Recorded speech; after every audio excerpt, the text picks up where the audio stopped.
जन सेवा क्लासेस में आप सभी प्यारे छात्रों का हार्दिक स्वागत है। यह पर्यावरण विषय के लिए स्पेशली बनाया गया है और आप सभी को Chhattisgarh TET, C TET, CGPSC, CG Vyapam और छत्तीसगढ़ में होने वाले सभी प्रतियोगी परीक्षाओं हेतु यह बहुत ही उपयोगी होगा।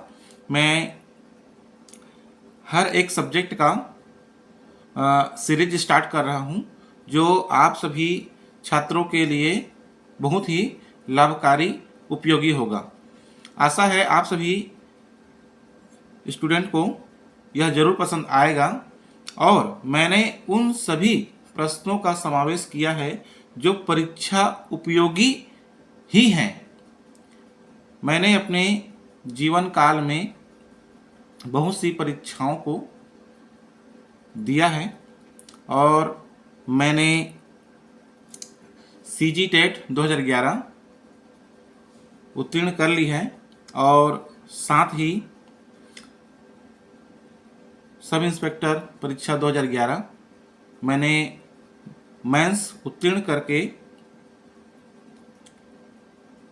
फिजिकल अटेम्प्ट किया था और जो 2018 में जो वैकेंसी आई थी सब इंस्पेक्टर परीक्षा और उसमें भी मेंस रिटर्न लिखा है जो 2000 अभी आपके 24 में आपके लगभग हुआ था और मैं वर्तमान में लेक्चरर के पद पर पदस्थ हूँ और प्रतियोगी परीक्षाओं का मुझे अच्छा अनुभव है।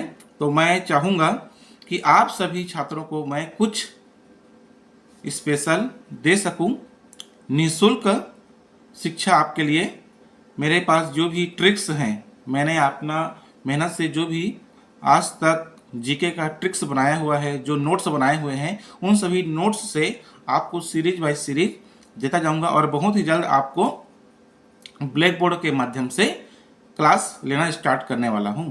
तो आप सभी इस चैनल को सब्सक्राइब करके रखें जन सेवा क्लासेस और बेल आइकॉन बटन दबा के रखें और ज़रूरतमंद बच्चों तक पहुंचाने का प्रयास करेंगे। साथ ही इस चैनल में कक्षा 9वीं से लेके 12वीं तक के सभी बच्चों की क्लास चलेंगी अलग अलग शिक्षकों के द्वारा और कोशिश है आप लोगों का क्लास जरूर चलेगा। तो आइए हम शुरुआत करते हैं हमारा CG टेट के लिए स्पेशली सी टेट और हर एक प्रतियोगी परीक्षाओं के लिए यह उपयोगी है। इसे विशेष रूप से ध्यान देंगे, परीक्षा के पहले एक बार जरूर देखकर ही जाएंगे और बहुत ही जल्द आपके परीक्षा 1 तारीख को है, उसके पहले ये हर सब्जेक्ट का मैं अपलोड कर दूंगा। इतिहास, भूगोल, राजनीति, अर्थशास्त्र सभी से MP MCQ क्वेश्चन मैं इसमें अपलोड करने वाला हूं। तो आप सभी बच्चे इसे एक बार जरूर पढ़ के जाएंगे, निश्चित ही आपको सफलता प्राप्त होगी। आप ईमानदारी से पढ़िए, आपको सफलता जरूर प्राप्त होगी। इसी आशा के साथ मैं अपना वीडियो प्रारंभ करने वाला हूं। हमारा सबसे पहला क्वेश्चन है उचित संबंध जोड़िए। यह परीक्षा में यह जो पैटर्न है हमेशा आता है और पर्यावरण को मैंने इसलिए स्टार्ट किया है क्योंकि पर्यावरण सबसे अच्छा मेरे लिए मेरा फेवरेट विषय कहता हूं इसे मैं। तो विश्व पर्यावरण दिवस कब मनाया जाता है? विश्व मृदा संरक्षण दिवस, विश्व पृथ्वी दिवस, विश्व आर्द्र भूमि वेटलैंड बोला जाता है इसे, और विश्व जैव विविधता दिवस। इसमें हमने 5 प्रकार के दिवस का एक साथ मेंशन किया है और हमको इसको मैच द कॉलम करना है। तो जो विश्व पर्यावरण दिवस है वह हमारा 5 जून को मनाया जाता है। इसे आप विशेष रूप से ध्यान देंगे और यह पर्टिकुलर क्वेश्चन के रूप में पूछा जाता है, जिसे मैंने 5 को एक बार में मेंशन कर दिया, मतलब आपका 5 क्वेश्चन यहीं पर उपलब्ध हो गए। दूसरा है विश्व मृदा संरक्षण दिवस।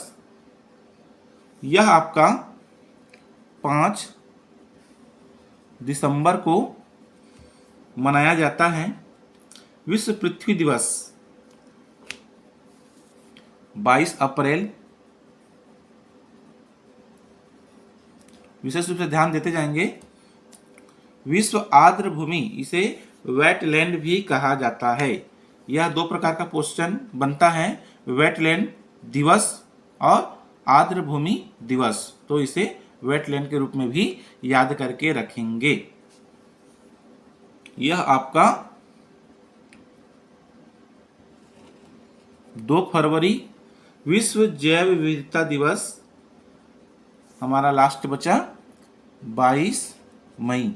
आपको बहुत बेहतरीन क्वेश्चन मैं देने वाला हूं, जो आपको निश्चित ही सफलता देने में उपयोगी होगा।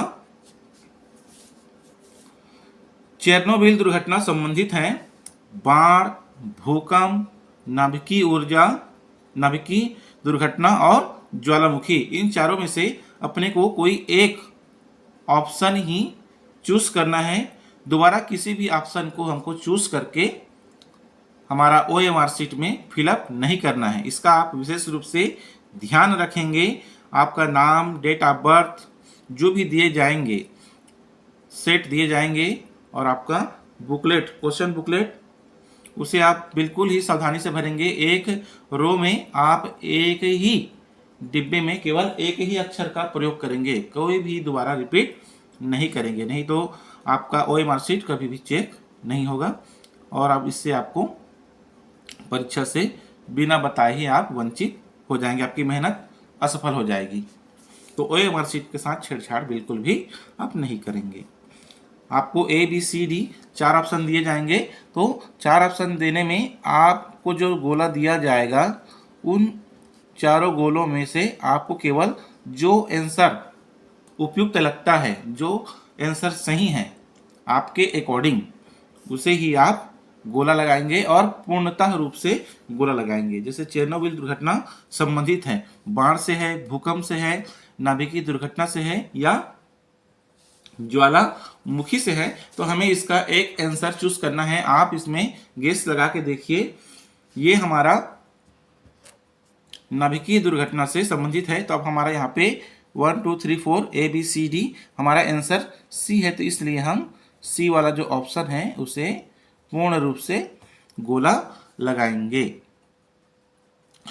आपको मैं OMR भरना भी सिखाऊंगा, इसी वीडियो में ही उसे मिलाकर अपलोड कर दूंगा, तो बिल्कुल ध्यान से देखेंगे। चिपको आंदोलन का संबंध किससे है? चिपको आंदोलन ध्वनि प्रदूषण, मृदा प्रदूषण, वन कटाई और वनोत्पाद। वनोत्पाद मतलब वन धन उत्पाद, वन से प्राप्त होने वाले जितने भी फल फूल होते हैं या अन्य लाख तेंदु, इनसे होता है।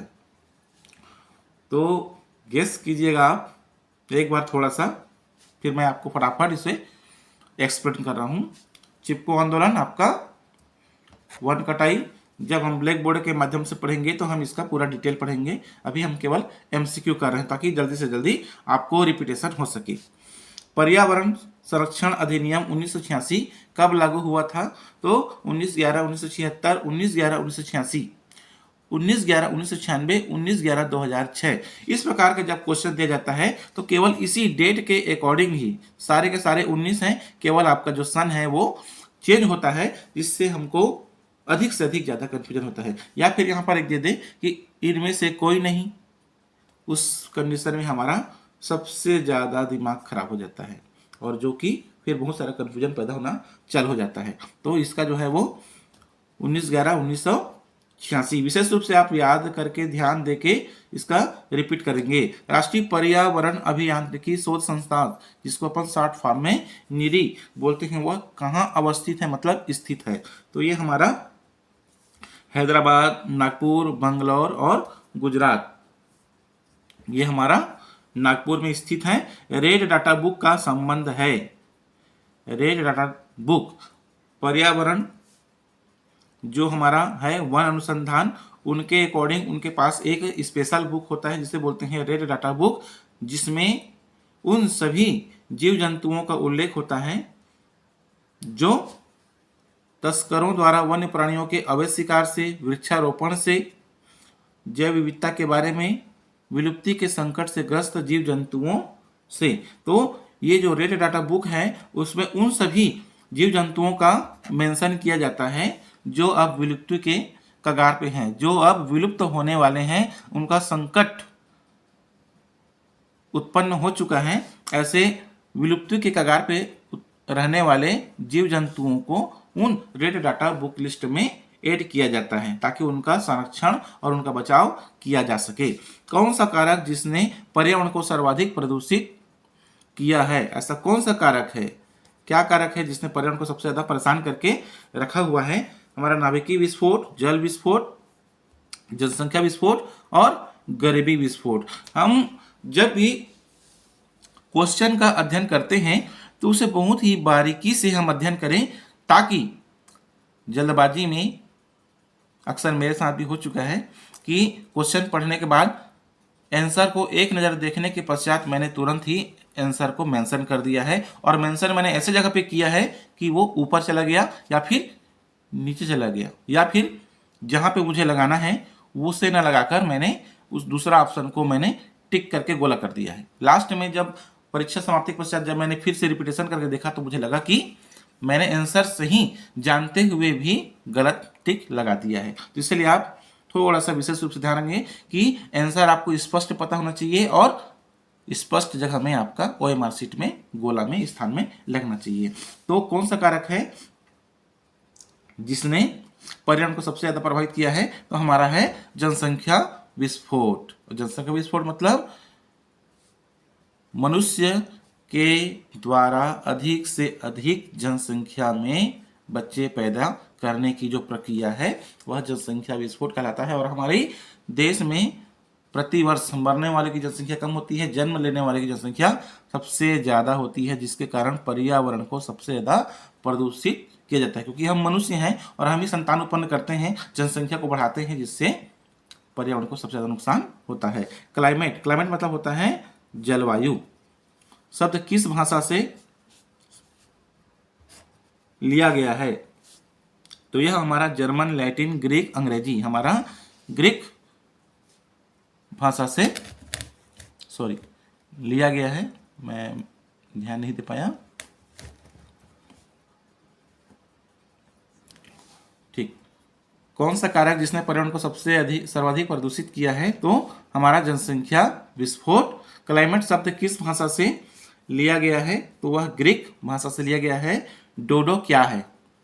खाद्य पदार्थ है, चक्रवात, लुप्त पक्षी, ज्वालामुखी। तो यह जो डोडो है वह हमारा एक प्रकार का लुप्त पक्षी है। हमारा 11 क्वेश्चन इसमें हमारा मेंशन हो चुका है। अब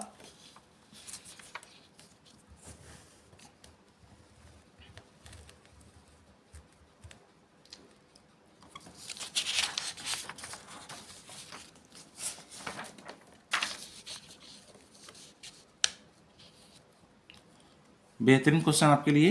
10% का नियम किससे संबंधित है? इसे आप देखेंगे। 10% का नियम हमारा पानी का एक जोन से दूसरे जोन में पहुंचना, ऊष्मा का एक पदार्थ से दूसरे पदार्थ में पहुंचना, ऊर्जा का खाद के रूप में एक पोषी स्तर से दूसरे पोषी स्तर तक जाना, और पक्षियों का एक क्षेत्र से दूसरे क्षेत्र में पहुंचना। तो 10% का नियम है कि पृथ्वी में जितने भी ऊर्जाओं का हम उपयोग करते हैं वह अपने 10% के रूप में एक स्तर से दूसरे स्तर में वह जाता है। तो यहाँ पे इसका आंसर होगा हमारा ऊर्जा का खाद के रूप में एक पोषी स्तर से एक स्तर से दूसरे स्तर में वह चला जाता है। ये हमारा कक्षा 10वीं में हमने पढ़ा है। ऊर्जा का सबसे सुरक्षित स्रोत कौन सा है? सबसे बेहतरीन सुरक्षित, जिसे हम नुकसान बिल्कुल भी नहीं पहुंचा सकते हैं, सूर्य, पेट्रोल, कोयला और आणविक भट्ठी। तो ये हमारा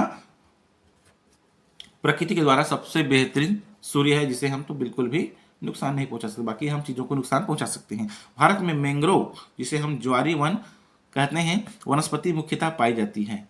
और यह जितने भी क्वेश्चन हैं CG व्यापम में अब तक पूछे जा चुके हैं, उन्हीं प्रश्नों को मैंने मेंशन किया है, जो कि रिपीटेशन की संभावना सबसे ज्यादा होती है।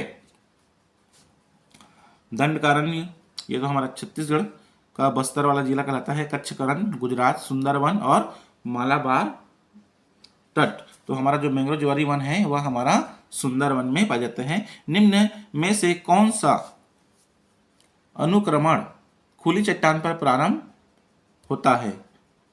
लवणानुक्रम, जलानुक्रम, शैलक्रमण, बालुक्रमण।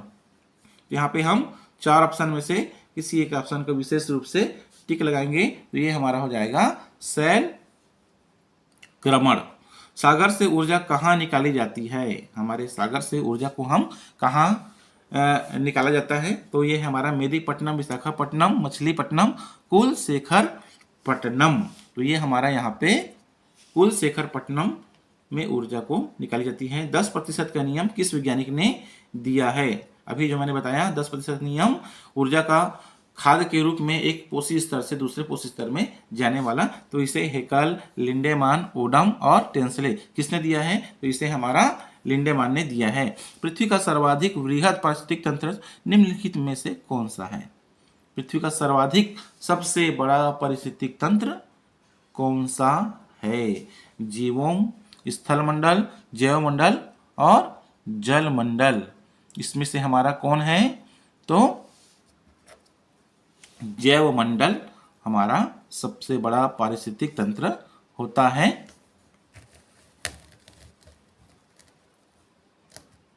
इसके पश्चात हमारा भारत का सुंदर वन उदाहरण है। हमारे पास भारत में सुंदर वन पाया जाता है, और वह जो सुंदर वन है वह किस प्रकार का उदाहरण है, इसे हम देखेंगे। उष्णकटिबंधीय वन का, ज्वारीय वन का, सदाबहारी वन का, शीतोष्ण वन का। तो यह हमारा ज्वारीय वन का उदाहरण है। बायोगैस किसका मिश्रण है? यह क्वेश्चन बहुत ही बेहतरीन, बहुत आईएमपी, ब्लू बेबी सिंड्रोम, ये भी अधिकतर बार पूछा गया है। तो CH4, CO प्लस CO2, ये तीनों का मिश्रण है। CO plus H2, CO2। तीसरा CO, CO2, NO2, CH4, CO2, H2S। तो अब हम इसमें देखते हैं कि बायोगैस किसका मिश्रण होता है। तो यह हमारा CH4, मीथेन, कार्बन डाइऑक्साइड और हाइड्रोजन सल्फाइड का मिश्रण होता है। ब्लू बेबी सिंड्रोम निम्न में से किससे होता है? नाइट्रेट, सल्फेट, कार्बोनेट और फास्फेट। तो सब का सब सेम टू सेम आपको दिया गया है, आपको स्पेशल कंफ्यूजन हो जाएगा कि ब्लू बेबी किससे होता है। तो यह हमारा नाइट्रेट से होने वाला होता है। बायोगैस में सर्वाधिक मात्रा में कौन सी गैस पाई जाती है? मोस्ट एमपी क्वेश्चन आपके लिए, MCQ। Hydrogen, methane, carbon dioxide और हाइड्रोजन सल्फाइड। हमारा जो बायोगैस होता है, गोबर से, गाय के गोबर से जो हम घरों में बहुत बड़ा गड्ढा खोदने के पश्चात गैस संयंत्र का निर्माण करते हैं, उसमें सबसे ज़्यादा गैस कौन सी पाई जाती है? तो उसमें पाई जाती है हमारी मीथेन, CH4 पाया जाता है। शांत घाटी अवस्थित है जम्मू एवं कश्मीर में। जम्मू और कश्मीर तो ऑलरेडी पहले से कभी भी शांत रहा ही नहीं है, पाकिस्तान के द्वारा हमेशा वहाँ पे अटैक होते हुए आया है। उत्तराखंड, केरल, अरुणाचल, उत्तराखंड में हमेशा बाढ़ आता ही रहता है, इससे अच्छा है हमारा केरल ही ले ले। तो हमारा केरल में शांत घाटी पाई जाती है। आशा है आप सभी छात्रों के लिए यह उपयोगी होगा, मुझे भी उम्मीद है, क्योंकि मैंने अपने जीवन काल में अपने अनुभव को मेंशन किया है। मैंने बहुत सारी परीक्षाएं दी हैं, उन सभी परीक्षाओं का मैंने सार निकालने का प्रयास किया है आपके लिए, और जल्द से जल्द आपको सभी प्रकार की वीडियो उपलब्ध हो जाएगी। निम्नलिखित में कौन जैव विविधता का समृद्ध क्षेत्र है? जैव विविधता, जीवों में पाई जाने वाली विभिन्नताओं का समृद्ध क्षेत्र कौन सा होता है? तो पूर्वी घाट, पश्चिमी घाट, अरावली पर्वत और पूर्वी घाट। तो यह हमारा पश्चिमी घाट में पाया जाता है। जैव विविधता का सिद्धांत प्रथम बार लागू किया गया था। जैव विविधता का सिद्धांत पहली बार लागू कब किया गया था? 3 अक्टूबर 1994, 4 अक्टूबर 1993, 6 जून 1992, 19 दिसंबर 1993। तो यह हमारा 19 दिसंबर 1993 को लिया गया है। WWF विश्व वन्य प्राणी कोष का शुभंकर। मोस्ट MCQ आपके लिए, बाघ, बड़ा पंडा, डाल्फिन और कंगारू, यह विशेष रूप से अधिकतर पूछा गया है। और जो पांडा होता है वही इसका शुभंकर होता है। भारत का सबसे पहला राष्ट्रीय अभयारण्य कौन सा है? यह मोस्ट IMP क्वेश्चन है, इसे आप बिल्कुल भी नहीं भूलेंगे कि बांदीपुर, जिम कॉर्बेट, मानस वन्यजीव या डांप। तो आंख मूंद के आप जिम कॉर्बेट दिमाग में बैठा लें कि भारत का सबसे पहला राष्ट्रीय अभयारण्य जिम कॉर्बेट राष्ट्रीय उद्यान है। एक खाद्य श्रृंखला प्रारंभ होती है। श्वसन, अपघटन, प्रकाश संश्लेषण, नाइट्रोजन स्थिरीकरण। तो खाद्य श्रृंखला में भोजन का निर्माण होगा और भोजन का जो निर्माण है वह प्रकाश संश्लेषण क्रिया के माध्यम से ही होता है। ओजोन परत हानिकारक है। ट्रोपोस्फीयर, स्ट्रेटोस्फीयर ए तथा बी दोनों में यह विकिरण की आकृति पर निर्भर करता है। तो हमारा जो ओजोन परत जो होता है वह कहाँ पर स्थित होता है? तो इसे हम स्ट्रेटोस्फीयर में हानिकारक होता है।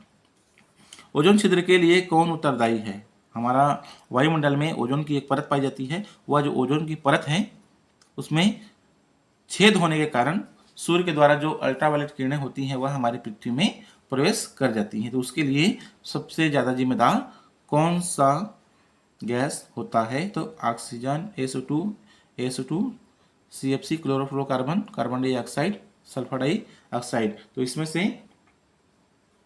कौन सा है?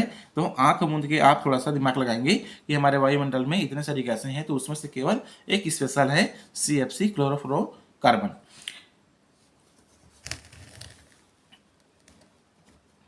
सभी PDF का इस्तेमाल करते हैं टाइप वाला, लेकिन मैं अपने हिसाब से अपने हस्तलिखित हाथों से लिखा वाला मैंने आपके लिए प्रयोग किया है। निम्नलिखित में से कौन अम्ल वृष्टि का कारण है? पृथ्वी में इतने सारे परिवर्तन होते जा रहे हैं, प्रदूषण होते जा रहे हैं, जिसके कारण अम्ल वर्षा होती है। और अम्ल वर्षा जो होती है उसके लिए कौन जिम्मेदार होता है? तो कार्बन मोनोऑक्साइड तथा कार्बन डाइऑक्साइड, दो गैसों को मेंशन किया गया है। सल्फर डाइऑक्साइड तथा nitrous oxide, ozone, carbon dioxide तथा नाइट्रोजन। तो हमारा यहाँ पे सल्फर डाइऑक्साइड और नाइट्रस ऑक्साइड दोनों के मिलने के कारण ही अम्ल वर्षा होती है। ग्रीन हाउस प्रभाव क्या है? अम्लीय वर्षा, काली वर्षा, गैसों के वायुमंडल में जमा होने से पृथ्वी के वातावरण का गर्म होना, या उपरोक्त में से कोई भी नहीं है। तो यहाँ पे हम ग्रीन हाउस प्रभाव हमने कक्षा 10वीं में पढ़ा है कि पृथ्वी का गर्म होना, जब सूर्य की किरणें पृथ्वी से हमारे धरातल में प्रवेश करती हैं तो वह नीचे से ऊपर वापस अधिकांश थोड़ी मोड़ी जो होती हैं वो वापस चली जाती हैं, लेकिन कुछ अधिकांशता जो होती हैं वह हमारे धरातल पे ही रुक जाती हैं। और जैसे ही धरातल पे रुकती हैं तो वहाँ पे पृथ्वी का गर्म होना प्रारंभ हो जाता है। उस कंडीशन में उसे हम ग्रीन हाउस प्रभाव कहते हैं।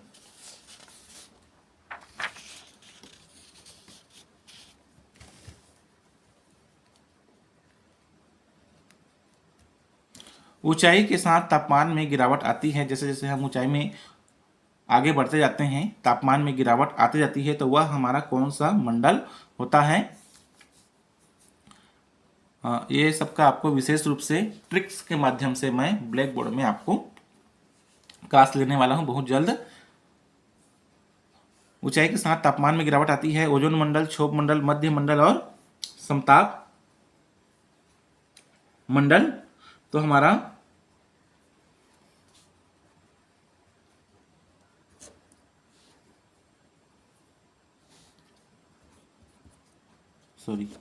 क्षोभ मंडल में हमारा, और क्षोभ मंडल जो होता है हमारा सबसे निचला वाला स्तर का मंडल होता है।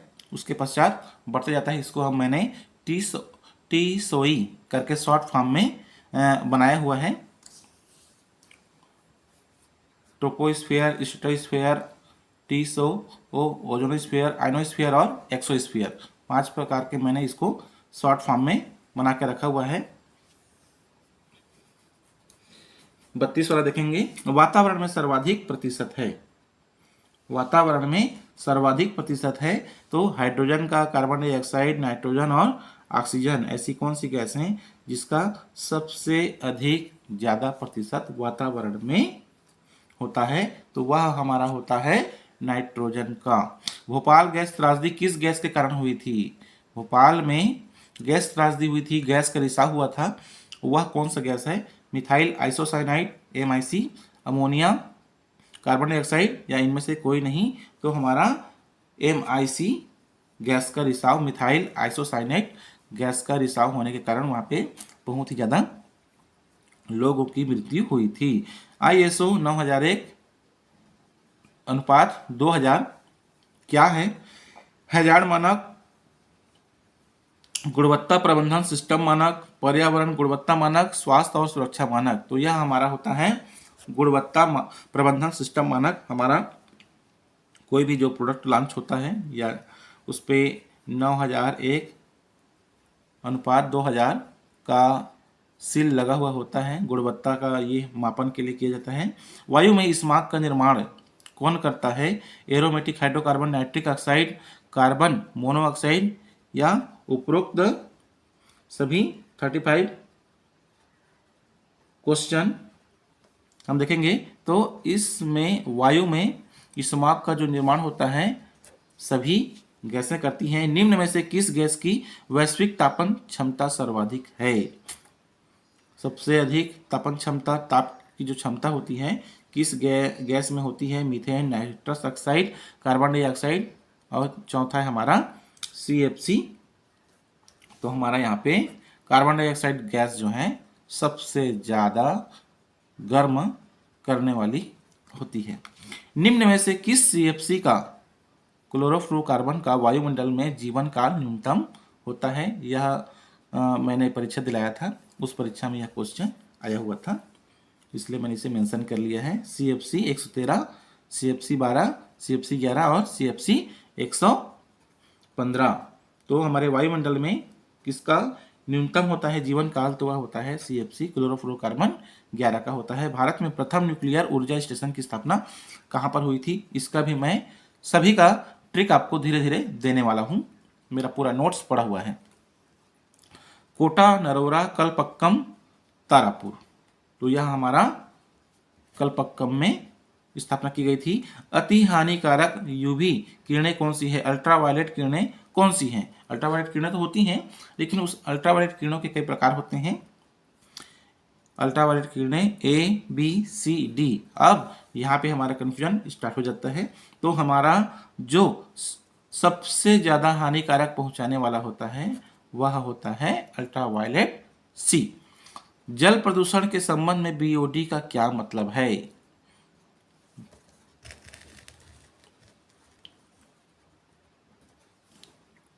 अति हानिकारक अल्ट्रावायलेट किरणें कौन सी हैं? तो अल्ट्रावायलेट किरणें C। भारत में प्रथम न्यूक्लियर ऊर्जा स्टेशन की स्थापना कलपक्कम में की गई थी। और किस CFC का वायुमंडल में जीवन काल सबसे न्यूनतम होता है? तो CFC 11। जल प्रदूषण के संबंध में BOD का मतलब क्या होता है? Biological oxygen demand, chemical oxygen demand, biochemical ozone demand, biochemical organic demand. तो यहाँ पे हमारा बायोलॉजिकल ऑक्सीजन डिमांड होता है।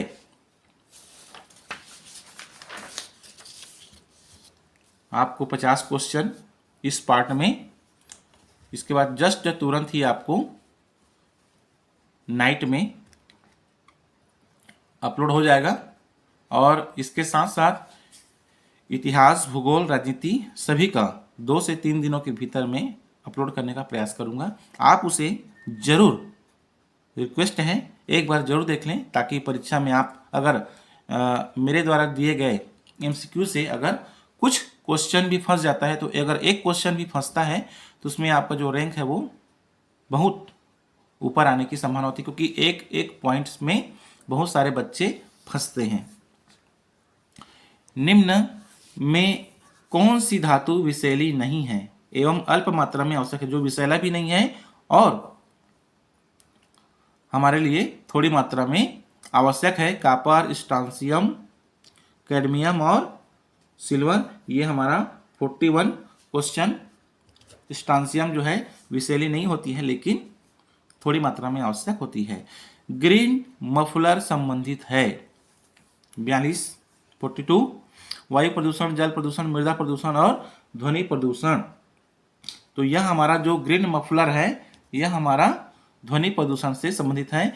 BOD 5 है। ये सारे सभी क्वेश्चन व्यापम में पहले आ चुके हैं। जब मैं 2008 से व्यापम की परीक्षा, PSC की परीक्षा देना प्रारंभ किया था, तब से ये क्वेश्चन आते हुए मेंशन हुआ था। अपशिष्ट का 5 दिनों में विघटित होना, माइक्रो ऑर्गेनिज्म सूक्ष्म जीवों का 5 दिनों में नष्ट होना, ऑक्सीजन का 5 दिनों में उपयोग होना, 5 दिनों के बाद में घुलित ऑक्सीजन का शेष रह जाना। तो ये BOD 5 जो है